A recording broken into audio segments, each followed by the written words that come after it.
Alam niyo ba kung bakit nagbi-blink yung V-belt sa panel gauge ng inyong NMAX? Ibig sabihin, sign na to para palitan na natin ng ating belt. Nakaprogram na kasi sa NMAX na kapag na-reach yan na yung 25,000 km, automatic na magbi-blink ang V-belt indicator. Isang napakagandang feature ni NMAX para makaiwas tayo ng anumang aberya sa daan. Kaya naman dali-dali akong pumunta sa trusted kong mekaniko para ipacheck ang status ng aking belt. Kasi katulad nyo, hindi rin ako mapakali kapag may nararamdaman ng aking motor. Sinabay ko na din ng pagpapa-change oil at gear oil ng aking NMAX. May kamukha pang aking NMAX dito. Uy, kambal yarn. Basta guys, wag kayong malilito. Uulitin ko na kaya nagbi-blink ang V-belt indicator sa ating panel gauge dahil na-reach na ng motor natin ang 25,000 km na takbo. Kaya kung ma-experience nyo to, wag kayong magpapanik. Much better na dalhin nyo sa mekaniko para ma-check. 2 years and 5 months na nga pala tong NMAX ko. Bali, daily use ko lang tong ginagamit. Pampasok sa trabaho. Tapos takbong 40 lang. Papunta at pauwi ng bahay. Kasi sobrang maingat talaga akong mag-drive. Kaya ito na nga, pinapacheck ko na yung V-belt ko. Tingnan natin kung anong resulta. Pwede pa? Ha? Pwede po. Ay, picture na video ko. Kasi Pero may bitak-bitak na rin. mga kailan kaya? Pwede pa. Mabaga na kasi ang patakbo 40. Pero 25k na siya eh. Okay lang.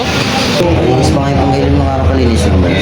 So, heto na nga, as per ng mekaniko ko, is pwede pa naman yung V-belt ko. Wala pa siya masyadong damage, wala pa masyadong crack. Goods ta goods pa, nasa saan na lang daw ang gusto mo pang palitan. Sabi ng mekaniko, kaya pa naman kahit hanggang 20,000 km na takbo. Then after nun, ibabalik ko sa kanila para tunuyan na nilang palitan ng belt. Advice ko lang sa inyo, much better na palitan nyo agad kung mayroon naman kayong extra pera para makaiwas sa abala at sa aberya. Kaya ngayon, ang gagawin ko na now is i-reset ko na lang muna para ituro sa inyo kung paano ang tamang pag-reset ng blinking V-belt sa ating panel gauge. Kaya pagmasdan kung paano ko gagawin. Tara!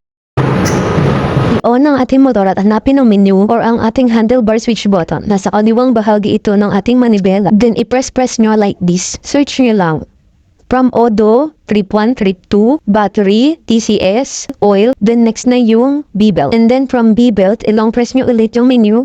And then ang magbiblink naman is yung trip, kilometer. Kagaya nito. Nakikita nyo, nagbiblink na. Ngayon, tsaka nyo naman ulit ilong press hanggang sa mag-zero na siya. As you can see, hindi na nagbiblink ang ating V-belt. Ibig sabihin na i-reset na natin ng tama ang ating V-belt indicator. Kaya if ever ma-experience nyo ito, huwag kayong magpanik. Check nyo lang kung 25,000 km na ba yung natakbo nyo. Sundan nyo ng itang tutorial ko para matapos ang mga problema ninyo. So paano ba yan? Until next time, sana nasagot ko mga katanungan nyo. Thanks!